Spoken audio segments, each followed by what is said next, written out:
ஓம் சக்தி. திருச்சி மாவட்டம் துறையூர் வட்டம் புதுப்பட்டி கிராமத்தை சார்ந்த முருகேசன் வசந்தா தம்பதிகள் திருமணமாகி 18 வருஷம் குழந்தை பேர் இல்லாம நம்ம சேலத்து மகமாய தேடி வந்து 3 அமாவாசை தொடர்ந்து வந்து கும்பப்படையில் பிரசாதம் வாங்கி சாப்பிட்டிருக்காங்க.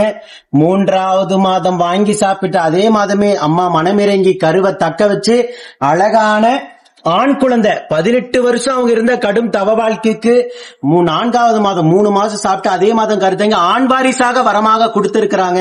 நீங்க சொல்லுங்கப்பா, 18 வருஷம் எவ்வளவோ வலி வேதனையை சந்திச்சிருப்பீங்க, எவ்வளவோ கோயில் குளம் போயிருப்பீங்க, எவ்வளவோ செலவுகள் அழிச்சிருப்பீங்க. இந்த 3 மாதத்துல அம்மா கருவை தக்க வச்சிருக்காங்க. அம்மாவை பத்தி என்ன சொல்ல விரும்புறீங்க? ஆயிரக்கணக்கான பக்தர்கள் இந்த வீடியோ மூலியமா உங்களை பாத்துட்டு இருக்காங்க. உங்களுக்கு என்ன சொல்ல விரும்புறீங்க? அம்மாவை பத்தி சொல்லுங்க.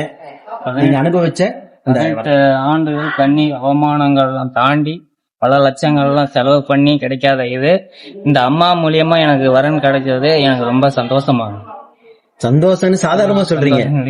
உயிருள்ள வரைக்கும் மறக்க முடியாது, யாராலையும் கொடுக்க முடியாத ஒரு வரத்தை அம்மா கொடுத்திருக்காங்க. அதுவும் ஆண் வாரிசாவே கொடுத்திருக்காங்க. 18 வருஷம் எவ்வளவு இந்த ஒரு குழந்தைக்காக, இந்த ஒரு செல்வத்திற்காக எவ்வளவு செல்வத்தை நீங்க செலவழிச்சிருப்பீங்க? செலவழிச்சிருக்கேன். அம்மாவோட இதுல மறக்க முடியாத இதை உயிருள்ள வரைக்கும் மறக்க முடியாத வரத்தை கொடுத்திருக்காங்க.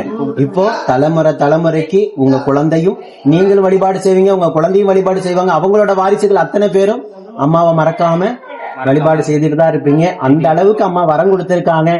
18 வருஷம் ஒவ்வொரு மாதமும் இவ்வளவு ஏக்கப்பட்டிருப்பாங்க, மனவேதனை அடைஞ்சிருப்பாங்க, எவ்வளவோ செலவுகள் அளிச்சிருப்பாங்க.